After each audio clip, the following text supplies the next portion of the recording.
program, we'll explain the various types of processing machines used to make the wide range of plastic products in use throughout our lives. A good start is injection molding. Injection molding is used to make plastic parts using two-part molds that, when closed, are injected with melted plastic to form individual parts. Here's how it works. Material gravity flows into the injection machine's screw, where it is melted by the compressing motion of the screw and then injected into the mold to form the part or parts. The mold is quickly cooled, letting the parts solidify. The mold opens to release the parts, and the mold closes again to repeat the cycle over and over again. Molding cycles can last anywhere from 1 second for tiny parts made in tiny molding machines to minutes for large parts made in presses the size of a building. Extrusion processes use the same plastic melting operation as injection molding, but there is no mold, and the resin compressing screw rotates constantly, and product is created continuously. Extrusion uses a die, a hollow form that molten plastic is pushed through to create its specific shape and thickness. A water bath or spray chamber then cool the extruded shape and often provide pressure and/or vacuum controls to properly size the product as it passes through. Belts or cleated pullers apply smooth tension on the product and keep it moving in pace with the extruder. A cutter or saw create the final product length, or a winder creates spools of the final product.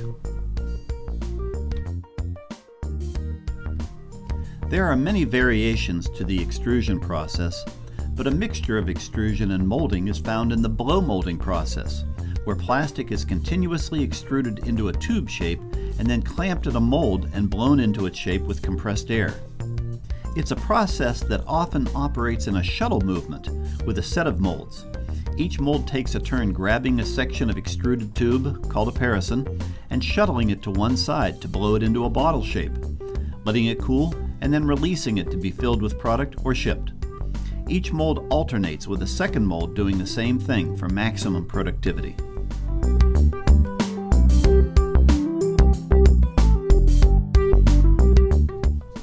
The same blow molding process can also utilize multiple extruders for what is called co-extrusion.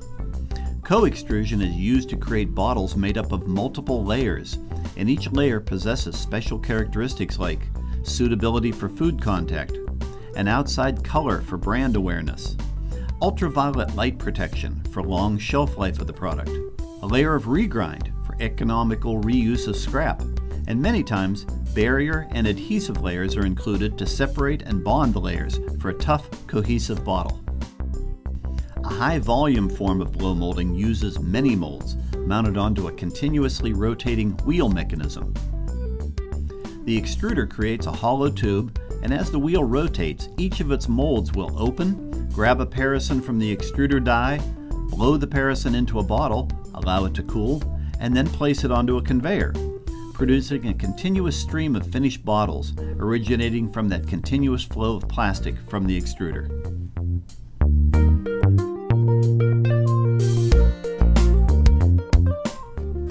These wheel machines can also produce co-extruded bottles containing layers designed to meet the needs of the product and to use reclaimed material for maximum economy and recycling benefits. The very popular sales of plastic bottles for carbonated beverages has created a unique process for blow molded bottles made specifically from polyethylene terephthalate, or PET. For PET blow molding, bottles are first created in a test tube shaped, injection molded preform, and then, in a separate operation, reheated and blown into their final shape.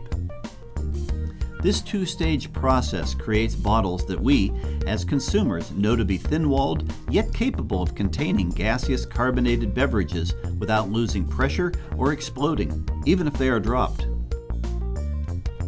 In the blown film extrusion process, thin plastic material for products like garbage bags or the sheeting used in construction, industry, and packaging are produced.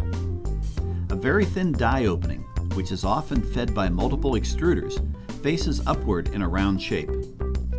A tall, thin, continuous bubble is produced vertically by this process, and it's cooled as it flows upward, typically 30 feet or more, where it is then folded and brought back down and placed onto rolls or converted into popular film products. And all these processes, from injection molding to film extrusion, rely on Conair products to support their productivity and efficiency. Thanks for watching.